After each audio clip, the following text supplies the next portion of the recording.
Nimesikia watu wa Mbooni wengi wao wakisema hawana imani na registration ile inaendelea ya IEBC.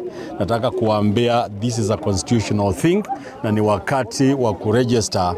Kwa hivyo tunawahimiza wale hawana kura, wale hawana vipande vya national ID, tafadhali tuandikishe ndio tupate kipande, pia tupate kura, sababu hiyo ndio inatuwezesha tutafute leaders wetu, leaders kutoka MCA mpaka president. Kwa hivyo kwanza tujiandikishe, then tukiandikisha ikifika wakati wa kufanya kura, hiyo mambo ingine mnasema tutaangalia, wizi tutaangalia, sababu hii wakati lazima tuwe na leader anaweza kwa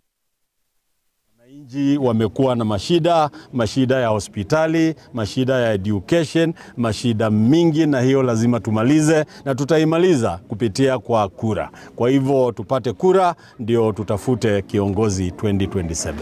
Nimesikia watu wa Mbooni wengi wao wakisema hawana imani na registration ile inaendelea ya IEBC.